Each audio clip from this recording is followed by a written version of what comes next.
Morning, Anthea. Hi, Victor. Hi, Vishen. Morning, guys. Yo, Morning, Ryan. morning, Dara. How you doing, man? I'm great. I'm great. I was just reading this book, the Art of Reading Minds. Oh, damn, looks good, man. I have to write that on my list. Yeah, well, what's it about? Do you like it? So far I'm just like chapter one in. It's about like physical communication, things like that. So how can you subtly condition the other person to like you? Yeah, well, Yeah. So I will let you cool. know. I'll update you once I'm done. Yeah, well, awesome. Huey said you had a drink yesterday. Had a big night, eh? Yeah. Were you doing we pickup or something last night? What were you doing? You were no cold no no approaching no no no strangers, no. right? Yeah, so they were asking me to do a dare. So basically, it was to ask people to follow me on my DNYK page. So, Damn good, man. yeah, Impacting yeah, more lives, yeah. yeah. So that was what that's what we were doing last night. Good Yeah, stuff, man. man. Yeah, it's interesting. This morning, or even I think last night, I was reading an article about how stress is bad for the brain and things like that, and then it got me thinking a bit about like mindfulness and all that. And I thought that Okay. it's so important, man, especially in business and in life as we like level up to take care of our emotional self first. Like the whole journey, even parenting, like we both talk about a lot.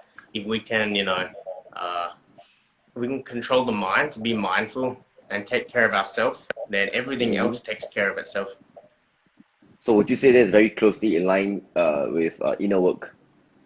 That's part of inner Uh, work. Part of it's kind of part of inner work, but you can do like mindfulness and practice it without doing the inner work. Okay, maybe you want to elaborate more on that as well. Yeah, sure. So I think So mindfulness. Oh yeah, yeah, I just want to say a disclaimer, guys. With regards to mindfulness, I'm not like the very hardcore about it. I am trying to be more present. I think that's something that I need to be more aware as well. Uh, I think yeah. I see. even meditating, sometimes I'll just drift off. Is that part of mindfulness? Yes, it's related for sure. Like meditation is like a practice of how you can be more mindful. Okay, understood. So it's good. I think mindfulness, you could say, is the default state of being. Like it's what we all kind of have, but because we allow the complexities of life, the vestiges of life to kind of take us, so like excessive thoughts, excessive things that pop up in life, even things internally like judgments. I know I saw one of your lives recently. You were talking about you have trouble sleeping sometimes, turning the mind off Yep, before yep, bed. yep.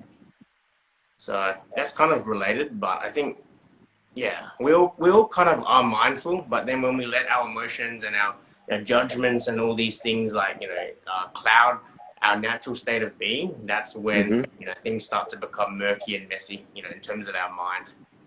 So probably you want to share with us a little bit of like what are some practice that you often do, right, to ensure that mindfulness is in place. Yeah, sure, Daryl. It's a good question. So, I do meditation every day.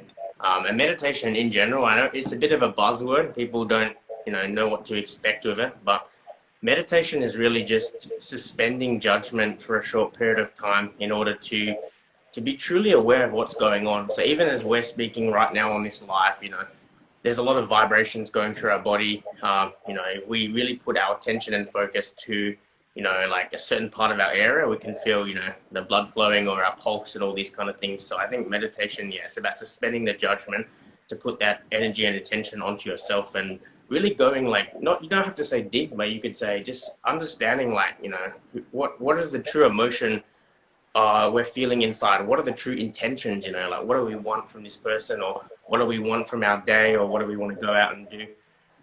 So it's really, yeah, I think about suspending the judgment and just understanding. It's more like less is more. Understanding who you are right now, what you're feeling, and understanding that deeply. Like we spoke about in another call. If you know your intentions and you know your feelings and your goals, and you have this absolute clarity, you're able to then go and take on the world. Yeah, I agree. So something that I often do is could probably be a breathing technique, right? Something to force me to be grounded and be present. I think, would you say the word present is very closely aligned to the word mindfulness? That the Yeah, whole objective is not putting yourself into the future and worrying about shit, or neither be stuck back into the past. Would you agree? yeah, definitely, definitely. right? So that's one thing that I want to share as well. So because for me, I was very disturbed by my past experiences, like my entire downfall in terms of financial stability and things like that. So I always say, oh, what if, what if? So that was me back stuck in the past. So I always like in the future, I'm gonna do this, gonna do that. So I'm Yeah. just sharing my personal journey here, right? So I often find myself having difficulties being present, like really enjoy today. Gratitude. Would you say that gratitude is really also part of this entire Yes. mindfulness thing? Yeah, yeah. So Definitely. okay. Now I kind of understand what does mindfulness mean. So in that case, I think I have maybe two or three practices that I often do. So in the morning, I'll do my Wim Hof. Mm, Okay. So after that, I will always do meditation using the Insight Timer app. Okay. oh Then yeah. after that, yeah. Then after that, at night, that's where I will use this app called the Grid Journal. It's quite cute. They will have 6 default questions that I can set for myself. So Wow. I'll ask myself, like, I think last night I asked myself this question: have I shown love to my family members? Yes or no? Oh shit, that's a deep question right there. Damn good, man. Yeah. So that's why, like, I think if you were to define that this is mindfulness, I think I'm doing it, practicing it, and Definitely. definitely it has helped in terms of the quality of life that I'm having right now, lah. Yeah, definitely. I believe that, and it's funny because I've only started this journey recently, Mm-hmm. and it's good to contrast. Like it's crazy. Like back last year, I used to walk around feeling like low level anxiety. You know, like when you go to the shops or when you're in a busy place and you can feel like it's not severe. It's like very low level, 1, 2 out of 10.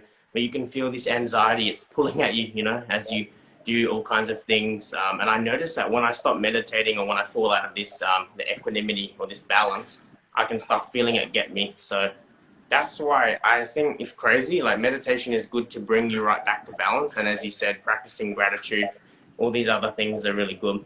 But like the Vipassana experience, that meditation, which I can see Dylan, he just joined. He's done Yeah, it as well yeah. in Malaysia. It shows you basically the framework of balance, and then you've got craving and aversion. So when we crave something, we want something. It's an attachment to something like a person or an experience or a feeling, and then aversion is like running away from something like a fear or a pain. So yeah, Dylan, share some insights, man.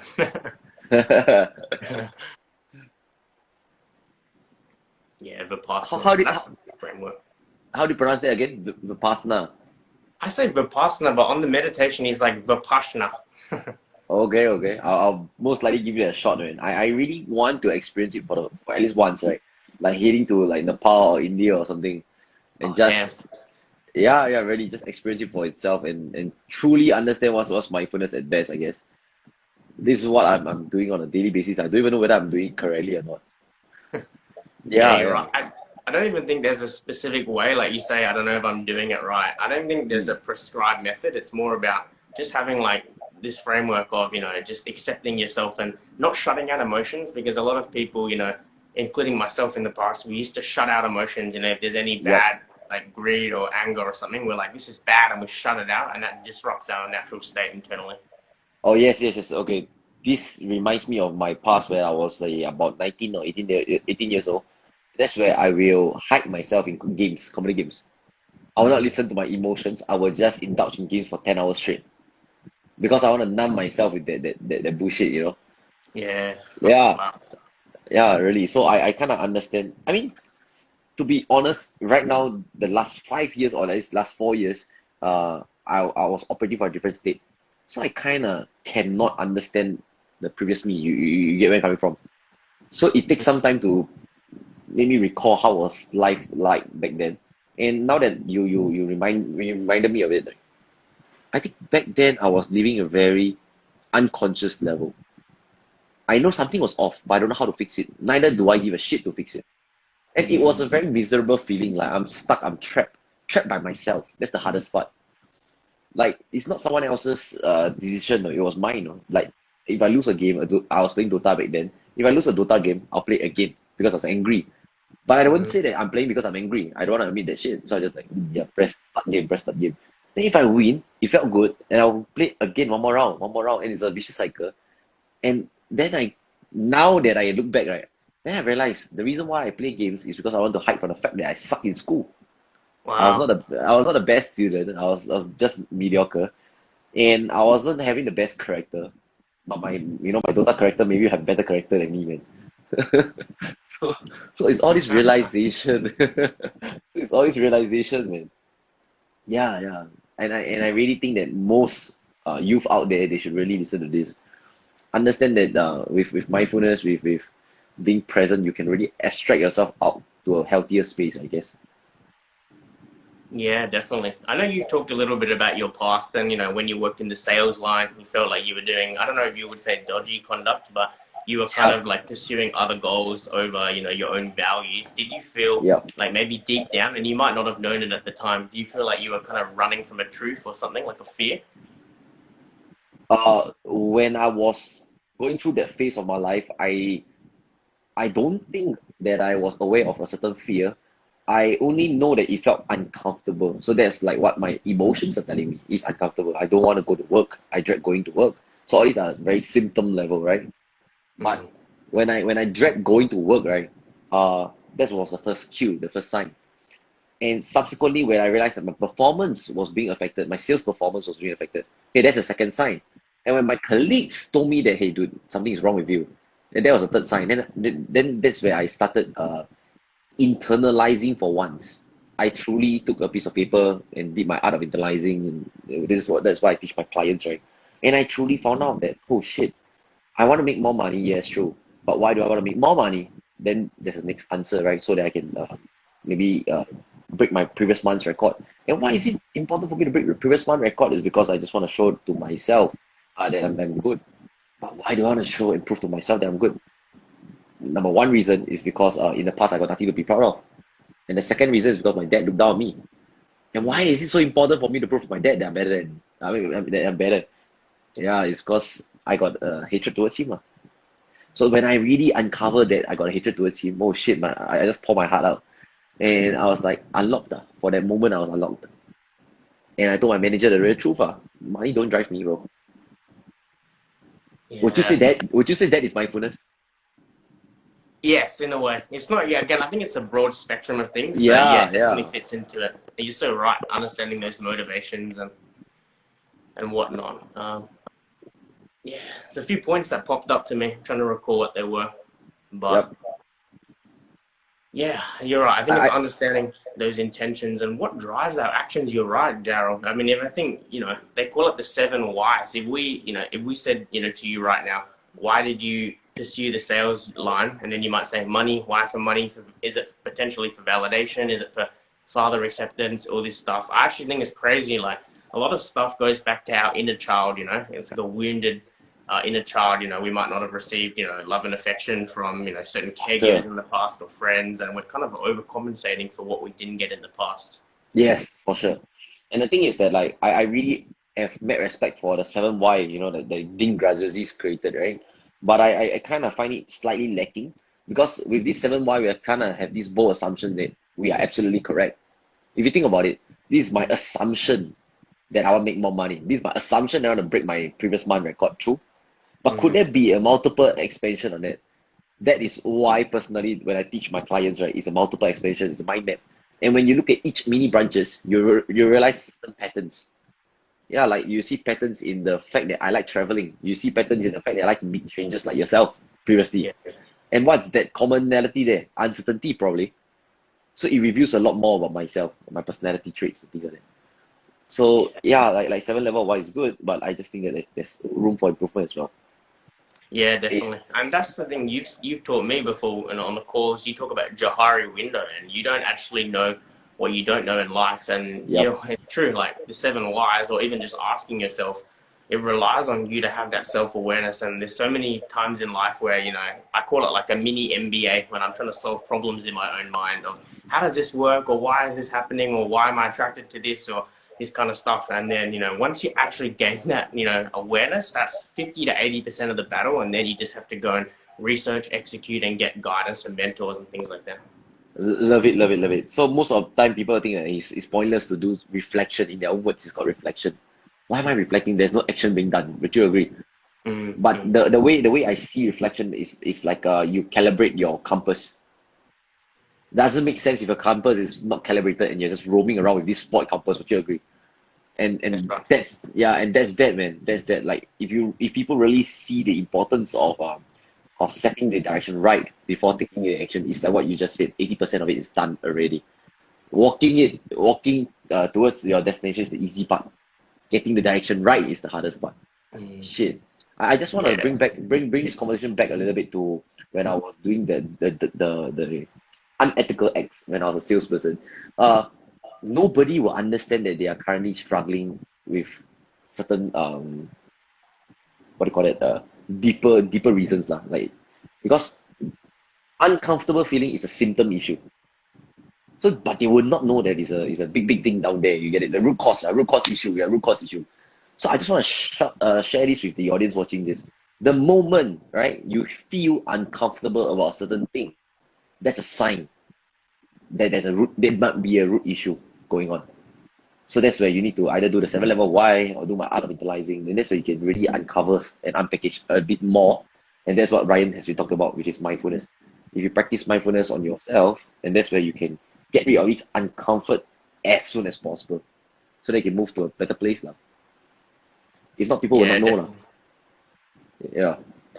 It's cool, man. It's cool. I think, yeah, the more I think back to a lot of things, like last year I wrote this document out. It's like a 15-page document, which I call it the Life Manifesto. And I basically wrote my dream life down. What does everything look like? Dream relationship, dream family, parenting, cars, living situation, like all the variables. And I think that, going back to mindfulness, it's very interesting to understand your motivations. Like there's a theory called the 4 M's. I think Ty Lopez talks about that. He used to say it's like either money, mastery, like status, mating, or as a fourth one, I think it's movement or freedom. So having this true freedom. And Mm-hmm. I think it's important. It's actually really hard. I actually believe that it's so hard to understand intrinsically, like our motivations and why we do things. But if we can understand that, we can then go and start to build the life that we want, like you said. And I think the worst thing in life, or one of the worst things, is actually to like climb up the wrong ladder. So like you're climbing up the ladder and that's good, but the ladder's against the wrong wall, so you're the wrong thing. Well, I love that. I love that. I love that. That's why you see, it brings us back to the whole topic of understanding yourself, self-discovery again. Right, so if Yes. you are not mindful, you don't discover yourself. If you don't discover yourself, then that's where you develop yourself in the wrong direction. That like which what you say, right? The ladder in the wrong place and wrong tower. I think people are not afraid of working hard. Really, they are all very driven people, right, out there in the market. But the worst thing of all is after spending 10 years of your life working hard, you realize that shit, I'm wrong, I'm barking on the wrong tree and shit like that. Then they have to climb down, move the ladder, then they have to climb up again. If you just think about it, right? Oh shit. So I think that is something that people are all very afraid of. The youth out there, afraid of regret, afraid of this and that, and that's why they don't dare to try. That's holding them back. So I would dare say that the solution for all this bullshit, right, is really just taking time out to be mindful is one, to really understand yourself, discover yourself on a very deep level before you even embark on all this random stuff. Like, have I Yeah, ever shared with you, like, how did I even stumble upon sales? not really, no. Really? No? Okay. So it's an interesting journey because my dad was the one that was quite pissed off with me. He just screamed at my face. He said, other than playing games, chasing girls, and heading to clubs, you're practically useless, no? So I was pretty hurt by that statement, but that kind of gave some hint. Then I was like, holy shit, I'm good at picking up girls, right? There might be something there. Then that's where I started art of internalizing, and I realized that, hey, I'm the sales and that's sales and I'm the product. What if I can do sales? I can use this trait of mine. And that's how I stumbled upon sales, and I, of course, suck at it initially, but I put the hard work in, and I kind of did well in the industry for the last 2 years. And I think that's the same thing for most youth out there. If you really look at your past track record, what have you done previously that is closely aligned, right? They say that your past leave hints or leave clues. I think it's really, really true. What's your thought of that? Yeah, it's really interesting. I actually believe that there's like I read something. There's like a 7-step approach to finding or like kind of like uncovering a bit of your life purpose, and one of them is that It's actually interesting, Daryl. We talk a lot about parenting. If we think back to us when we were kids, everyone had a dream. Everyone knew that I want to do something cool. Like it might have been a firefighter, a doctor, or a That's politician. mine. That's mine. I want to be a Yeah, firefighter. Yeah. firefighter. Yeah. So cool. And it's not always indicative of like what you want to be in the future. There's things I wanted to do in the past which I no longer want to do. But it's crazy. Again, I just yesterday I had the self-awareness of like a few things I wanted to do. I wanted Mm-hmm. to do that because it made me feel a certain way, like youthful, or it made me feel fun or connected. It wasn't actually correlated to the actual like job that I wanted to do. So understanding like I Uh-huh. guess again going back to those motivations and those like the inner child and the healing and stuff, like what do I want to do and what can I give to people? I think that yeah, it's Yeah, crazy. yeah, definitely. Like if honestly, if the both of us are free one day, right, we should have just we should map it out. What are the important elements in life that you should identify first before you embark yourself on I mean, like in the working world and shit like that, you know? It'd be quite interesting, like finding your driving force. Yeah, do you have that? Understanding your inner needs, do you have that? Understanding your past trauma, do you have that? What are some of your gifts that probably you're not aware of? Do you have that? And all these things are extremely important, I think. Yeah, I like, believe it, man. We've got to sit down and do it. Yeah, massive frameworks because I think that like oh, yeah, it's crazy. There's a lot, but you don't need that many to understand like everything intrinsically. Even if we got 5 to 7, maybe 10 frameworks, people can understand. Like one question that they also ask is, what do you do on a Friday or a Saturday night when there's no work to be done? Where does your mind float? Like, do you think of investing? Do you think of like helping people, or what are you doing? yeah, for sure. I think we can collaborate with Dylan as well. The three of us can come up with 100%. a come up with frameworks, right, that will help the young ones, the youths, and maybe some adults that's kind of trapped in the corporate scene, you know. Yeah, Yeah, definitely. yeah, for sure. That's the Eh, eh, thing as well. Like with the corporate things, is everyone can like everyone has their own path, and like it's not for anyone to judge whether that's right or wrong. But sometimes I feel like some people in corporate they're more stressed out, and Yeah, they might be climbing the wrong ladder. And everyone has to understand, are you stressed? What are your motivations? All this kind of mindfulness stuff, because it can impact those people more sometimes. and then one thing that I noticed, right, is that vast majority of time, parents who do not have a degree, they will force their kid to get a degree to Mm. compensate for shit that they don't have. What are your thoughts on that? Yeah, damn good, man. Damn interesting. I think that, yeah, when I kind of like reflect and kind of observe like people's kids and people's parents, sometimes the parents are trying to play out what they didn't get to do in their life on the kids and they're projecting it onto them. But the sad reality is that the kid has its own life, its own talents and strengths. So what worked for you or what your goals and motivations are does not necessarily mean the kids will, have the same ones. And by forcing it on them, that could be detrimental to them. For sure, if you oh yeah, yeah, you've been to Singapore. You can take a look at the Singapore kids, right? Freaking hell, they got tuition, they got piano, they got ballet. Like the little girls, right? They have to study and learn all this bullshit. There's no like free time, there's no break time, and when I look at it, I just feel so poor thing for the little kid. I mean, my mom wasn't that extreme, lah, right? She just flooded me with tons of tuition, and I tell you, those days were scary, truly scary.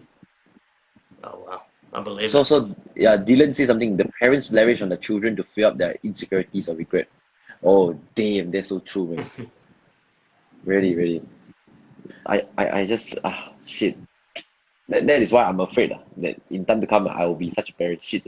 Please remind me, Ryan, if I ever go down that path, slap me and wake me up, and Yeah, man, I believe them. I read a quote saying the best thing parents can do is just to not project their own stuff onto the kid. Like, obviously, take care of them, and there's certain frameworks you want to teach them, like values and things like that. But yeah, don't project your stuff. And it's so easy. It's so much easier said than done. Even as an individual, I've always got to be careful not to project like my own thoughts, feelings, my judgments onto friends, onto family, onto other people. yep. I mean, what are your thoughts, right? Just wanna since we're talking about parenting a little bit here. What are your thoughts, right? The fact that we kind of understand that, mindfulness is key. We kind of understood that, like, who you become is more important than what you achieve. If we were to shove this down our kids' throat, is that right or is that wrong? So you're saying like who you become is more important. Sorry, what who you you are achieve. is more important than what you achieve. Yeah, as in like this kind of right philosophy, right? We kind of understood it at a very young age. It's kind of like it's to our advantage, and we want to give that to our children. Is that right or wrong? That we shove it down their throat. I think that it comes down, yeah, I like the quote. It's like who you are is more important than what you achieve. I think that it's definitely more important who you are because let's say the kid, has some talent around being a musician or an artist, but the parents, telling them "Well, you need to go and achieve, MDRT or you need to go and achieve this degree or whatever, then that leads them astray because, I think the character is important and that also people's definition of a success, like one person might say success is $10,000 a month. The other guy might say success is having a stress-free life. The third guy might Yep, say success is being the best parent and going to all my kids' recitals and their sports games and all this kind of stuff. So it yep. depends what you say is successful and what you call achievement. Everyone has different like levels. I mean, what do you think about it? I think I totally agree with that. But my concern is more of like if let's say I have all these rules that I live my life by, and if I were to force it on my child who's only 5 years old, and he'll be like every day reciting, honesty is the best policy. Honesty is the best policy. I don't know whether is it too stressful for him. Like my dad say that who I become is more important than what I achieve. My dad say, I just cannot imagine how stressful is he in that aspect. You get it? Yeah, Like yeah, no, definitely. yeah. You say. If the kid just observe, like if you lead this like holistic life or what you say, and you just show them, you don't always need to tell them. Like showing them like the 2 plus 2 is 5, instead of like pounding them down with the mentality of like, oh, okay, yeah, honesty is the best policy, and then they go to school and they start reciting that. But actually, I think it's crazy. Like if the kid, because you can like they can get it ingrained in their mind, but then if someone actually sits the kid down in class or like they go to a friend's house and the parent says, what does that actually mean? Then that's a different level. If the kid can say, oh shit, like I've been conditioned with this belief, but what does it mean and how do I apply it as well? Yep. I think I really like it when you mentioned that the kid model after me. That's way more important, right? So I think the keyword here is I should inspire. I should not influence them, right? Mm, I think that's a very very key definite the key definition right there, right? To inspire instead of to influence. I'm very very kind of afraid as well. What if I kind of mess things up a little bit here and there, which is a fact. I think I will surely mess things up. I think a few weeks ago I just did a YouTube video slightly more emotional. I said to my future kids, daddy is gonna fuck up somewhere, but please be patient with me, man. wow. Yeah, that was something that I just poured out on my YouTube video. Shit. Wow. I Are these public videos or you keep them private for your future kids? I have both lah. I have both, right? So some of them I feel more comfortable. I do it public, but some of them are private. I just keep it on YouTube private link. Wow. Yeah, it's just journaling. You never know when you're gonna die, bro. That's the truth. I think that Mm, helps with mindfulness, right? Would you agree?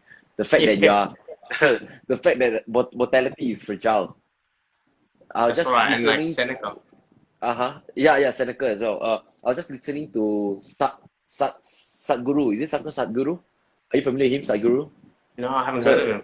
okay, you should check him out. Sadhguru.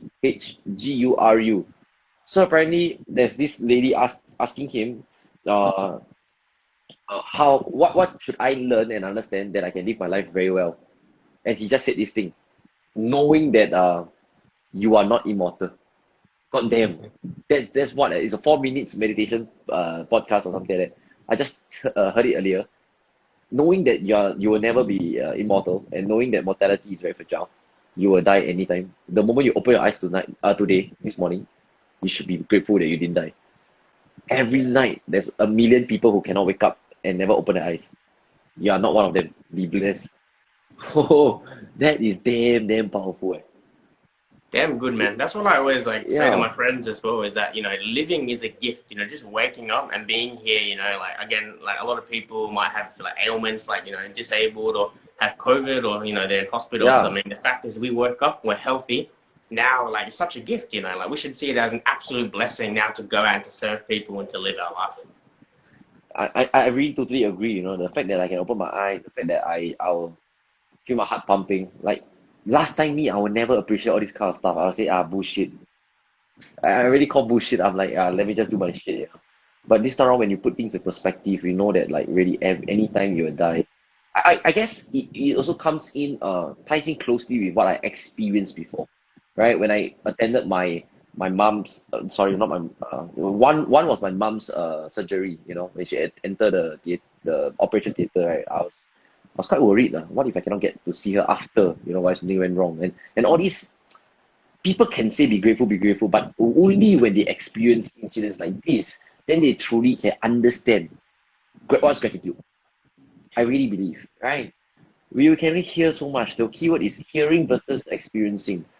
Another thing was my best friend's funeral. Oh, but touch wood. My best friend's grandmother's funeral. Sorry, my best friend's grandmother's funeral. But that's another life-changing incident, really. Yeah, Yeah. So that's I really want powerful, to man. challenge But the like audience here, right, gratitude to is experience. experience. That's right. I actually believe it, man. Like I always say this to people, is that, and I look at it at myself as well. Like some of the biggest catalysts for change is that when you see your life, when it's being held in front of you, and you can see that, okay, my life could end right now. Like everything could be taken away. And when that happens to you, you actually feel it. You know, intrinsically, you feel like shit. I could lose everything.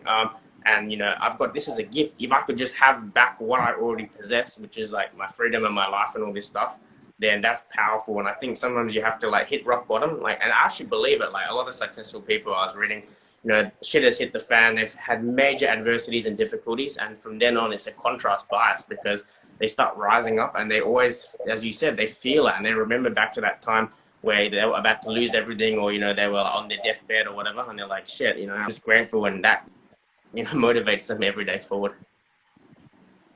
Yes, for sure, for sure. I really agree with it. That's why one thing that I share with my clients is your past, you must really embrace your past and internalize what or how did you feel about it.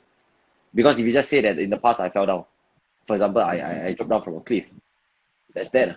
But if you say that in the past I was terrified, I was scarred because I fell down from a freaking cliff. And now there's more emotional attachment to that particular incident or experience.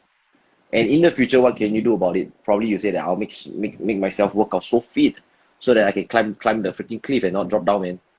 You know, so that and presently what can I do? I'll go and work out.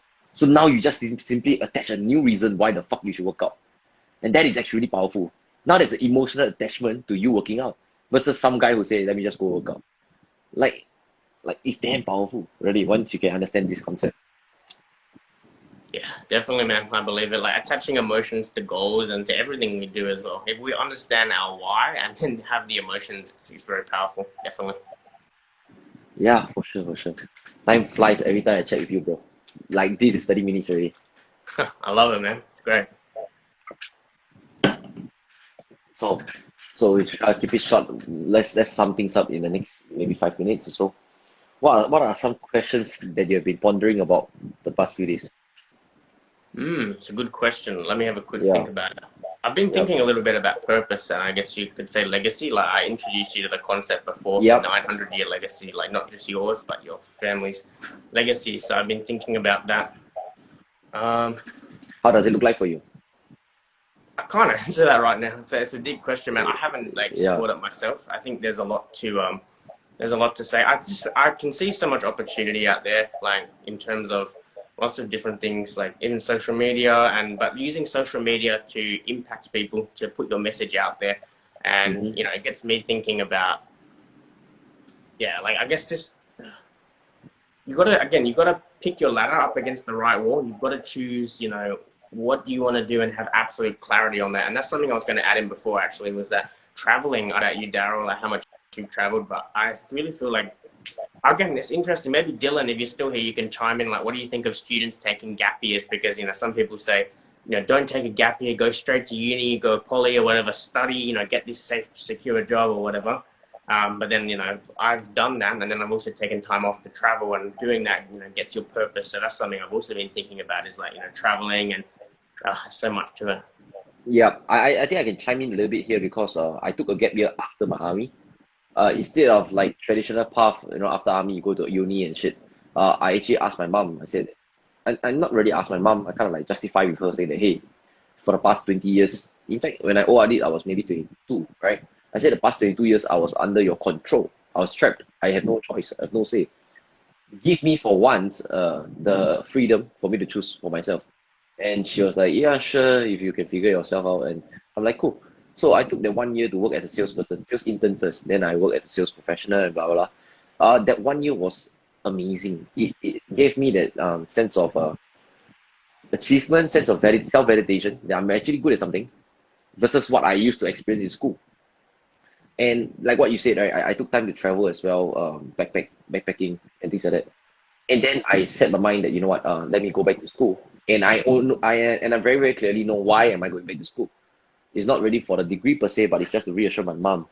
Right, I was weighing my odds, weighing things out, but I have a very good 1 year gap to weigh things out. I think that's key versus someone who have to force and cram everything out in a one month space. I think time allows you to see things more clearly, wider perspective as well. So that truly helps in terms of my personal experience right there. Yeah, definitely. I think as well, because I did something similar. I kind of did half uni and then I took some time Yeah. off. That's when I came to Singapore, did the internships and all that. Then I came Mm. back and I'm finishing it off now. And it's crazy. It's like, instead of doing it, to satisfy someone else, like my Mm. motivation is actually the love of learning. I do it because I want to learn and also to network and various other reasons. But I just see things more clearly, like I want to be there instead of like the past. It was like, you have to go. And I was like being forced in there. The keyword here is you want to, right? You not because you have to. I think for me it's because I want to make sure that I can assure my mom. It's not like she forced me to, and that's why the attitude towards school is very different. Right? At one point of time, I just couldn't care less. I never attend to class. I don't even know who my project group mates are, and it was shit. It was bad. But slowly after that, I kind of trained my mind to think differently. Like, how can I? This is the honest truth is how can I not do much and I still can pass the damn thing. So that's my biggest test, right? That's my biggest test. It's a 4 years uni, part-time degree. I got so bad that I freaking defer it unconsciously because I never select my modules. Yeah. So But so the school had to defer me. So you can tell the kind of attitude that I have towards school, which is very bad. I have to be honest. Yeah. mm, yes. Are you doing that now? Like, are you doing that degree? Yes. I'm still doing that degree. I have approximately 1 year, 1.5 year left. So it's about 3 sem left. Yeah, yeah. That's So yeah. I just kind of wrap things up ASAP, and I'm good to go lah. I'll just do whatever it takes. And yeah, I think the whole bigger reason is because I want to show my kids that hey, daddy can do something that he doesn't like, so you can do it too. I just want to mm, make sure that I stack enough why so that I can ensure myself following through. yeah, no, it's powerful, man. I mean, something also I've been thinking about in regards to that is that like someone like yourself and me, we're doing quite high leverage activities. So sometimes, again, it's weird. Like to look at uni, sometimes it might not actually be the highest leverage activity. Like we're doing other things that can build us, in the future and whatnot. How do you justify that to yourself? Especially not that we look down on uni, but if we just see it as like, well, it's not the highest leverage thing, and I could be getting more long term benefits in other things. I love this question here. I would say that uni is a test. The way I see it, uni is a test for me to test my resourcefulness, knowing that I don't like a task, but how can I still get it done? So, but it's a very long test. It's a 4 years test. So that shift in mindset, right, allow me to pull through. I give you an example here. I'm not the smartest one. Neither am I the what do you call it, the most diligent kid in class, right? So there was one semester I told them the truth, my honest truth. I said I hate school. That's me. Who want to group with me? Zero. Nobody want to group with me. And that obviously backfired, and I had to struggle and join one group shamelessly. The second time, right? And obviously my grades were bad because I formed with people who were bad. So the second time I said, hey guys, I'm a leader and who want to join my team will be the best. But I wasn't really very smart. So but I lead. I took the initiative. And I select these three other people and I just allocated tasks and tada, we get it done. You get the difference here. And I realized that hey, I pat myself on the back. Whenever I demonstrate leadership, I get rewarded well. So same thing. I look at uni again as a test, right? And the next, so there's multiple tests, right? So there are days where I really don't know. I wasn't well prepared for the exam, so I actually paid a fiver Bangladeshi to teach me business statistics in 3 days. And Um, obviously, I get a B. Can you imagine people go 2 months worth of school in class, And I did it in 3 days. So it taught me that, oh shit, even though I was panicking 1 week before, I actually can get shit done. And that's that. So I was calculating my cost, if I were to remod, it cost me around $150. And if I were to pay this Bangladeshi lady, it's only $50. Let's just do it this. So all these little mini experiences gave me some little taste of, hey, actually not too bad lah. Yeah, uni is not that retarded after all. Like, I Yeah. think it's I think the key word is how I add meaning to things. I think that's the key. That's the key. Yeah, adding meaning, and I think also what you're saying besides that and resourcefulness is actually finding joy in these simple things, like how can I find joy in doing the work, being resourceful, and how can I serve myself and others? Yes, for sure. Previously, I was having a wrong attitude. I was like, fuck, like nobody gonna grow with me. Screw it, don't care. So it's how like I instantly make that mindset shift and to think, okay, what can I learn from this shit? What can I learn? Always, what can I learn from this? Because if you don't learn, the same shit will happen to you again. Right? Mm, Hi, Sean. Thanks for joining, Sean. yeah, Yep, internalizing those lessons for the future. exactly. But the same question that you asked me, I want to bounce it back to you. What are your thoughts on that? Yeah, wow, it's a good one. It's hard. I like your perspective and your challenge. I do see it as a test of resourcefulness and also not just that, but time management. Like you have to manage yourself. I also live alone and I live with my family, so I'm balancing that. I'm also balancing work, also balancing things. So it's a test for me to balance things and also give my best. Um, how can I? Because I had the same mentality for a long time, and somewhat I still do. Is that I just need to do enough just to get over the line, but now I take a different approach. Is that it's about maximizing how can I get like decent results by putting in limited time, but also not just focusing on the process of the work, but I look at other things like how can I help others, like networking, like we form. We've got groups at uni, so we do a lot of group work, and that way, it's like synergies. Make friends, network. We do the work, we get good marks together, and it's just like adding, benefits and adding value, adding more meaning and satisfaction to the process. I like the fact that you mentioned that you networking groups and things like that. So you look at something beyond academics. So it does not. I mean, like it does not seem like a brain dead activity. It's just go to school, study, and shit like that. But instead, I hear that you are using your resources very well, right? Networking with the friends around you. That's something that I might, because I got this perception that people who in the part-time degree are lame. I have this judgment right there. So that's not very nice of me. I got no uni friends.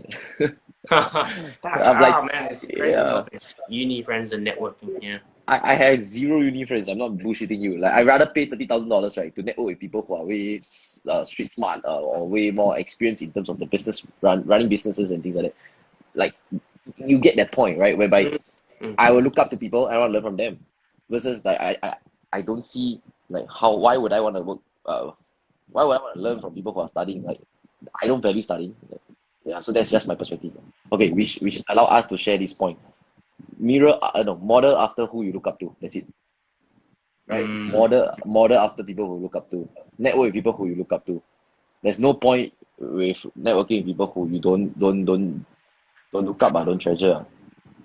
But it's Oh still man. good to have lah. It's still good to have friends lah. But still, yeah, maximizing your time. That's how I say it.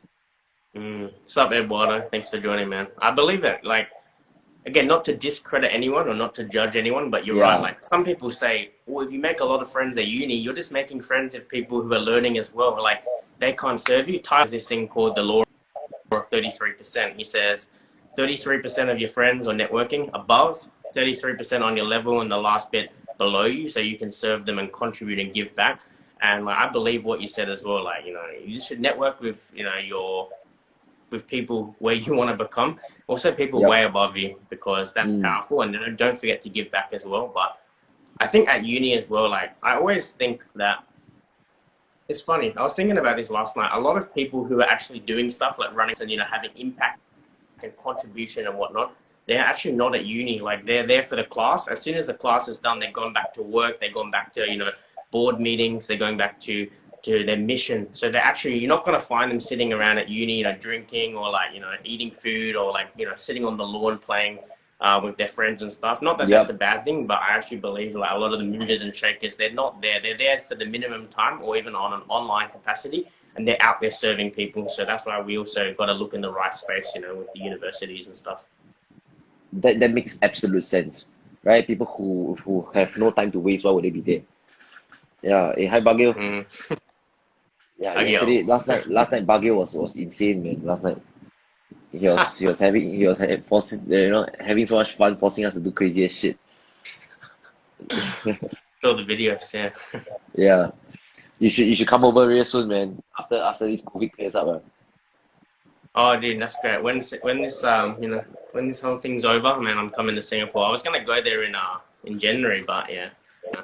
COVID and whatnot. So, Through dude, through yeah, IG yeah. Live, you have definitely made new friends, new Singaporean friends through IG Live, Oh, dude, it's right? crazy. Like, actually, I think I have more Singaporean friends than Australian friends because I'm like quite selective with the friends. I want people who like I can serve and they can serve me and whatnot, and like that's why Yeah, I like. Yeah, it's crazy. It's hard to find like it's hard to in general. It's hard to find like-minded friends who are actually taking action as well. Like people talk, but they've got to do as well.